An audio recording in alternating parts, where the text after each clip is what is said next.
I was a drug dealer. Let me just say that. I was a drug dealer for over 20 something years. I had never had a job before. That's how I supported my family. But I did try to make life as normal for my family as possible. So I would do the everyday mom thing. And by the time they were in school, I would be selling drugs. I seen Marcy. She gave us a come see card because every Sunday, I used to let my daughter pick a church, and we didn't join like 4 or 5 churches. We pick a church. She'd go to church. After church, we'd go out to dinner. I drop her off to her grandmother's, and I would go handle my business, and I would pick her up by 6:30, 7 o'clock so she'd get ready for school. Well, this one day, Marcy gave us the come see card, and I asked my daughter Mazani, I said, Mazani, where are we going to go to church at? She was a little girl.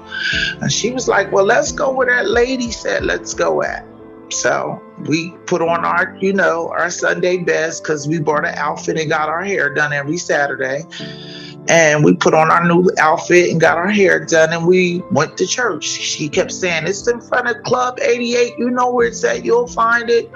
And I knew what Club 88 was. So we were on our way. And when we got there, I remember walking in the church saying, I'm not joining this church. I was looking around. I seen all the flags, and I'm like, oh my God, like what did we come in on? Like, I never seen a church that looked like this before.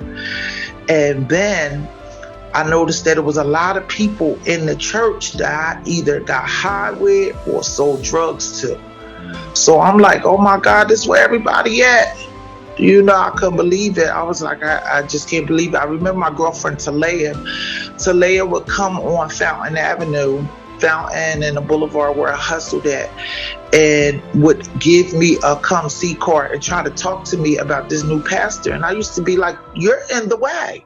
Like, I got customers out here I got to serve. And you coming over here talking about Jesus and the church. And I was raised in the church, so I knew who God was. But I just, at that time in my life, I just did not feel, I always knew he was with me, but I just felt like I was not the material for church at the time. So I goes into church and I'm listening to Pastor speak, and it sounded like somebody had told him my business, like he was preaching just to me. And I'm like, debating with myself, like, I'm not going to join this church. I don't know what this man got going on, and I'm just not going to do it. And I knew then that was the devil speaking. So I just let myself be open to what he was saying. And before I knew it, I was standing up. And that's something I never really did in church. Like, I would never stand up and hold my hand up. I didn't want to draw any attention to myself.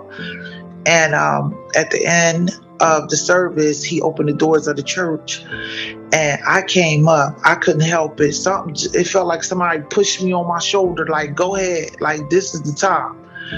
And so me and my daughter went to the front of the church, and I looked behind me, and it must have been like 20 of my friends from the church standing behind me, intercessing on my behalf, and they had their hands reached out to me.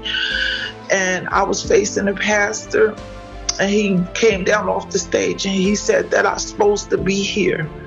He said, these people are behind you because you're supposed to be here. And I didn't feel like that at the time. I didn't feel like I belonged there, but I was glad I was there. And I remember when leaving, he told me to get in touch with his office because he wanted to do counseling with me. And when I got out to my car, I'm going to be honest with you, I had 10 grams of cocaine in my car. So I don't know what it was. My soul was convicted. I don't know what it was. But when I left, I sold it for a wholesale price, and I never sold drugs again. And so that's how I got the kingdom. You've been there how long now? 12 years. I'm crying. Ooh, I'm crying too.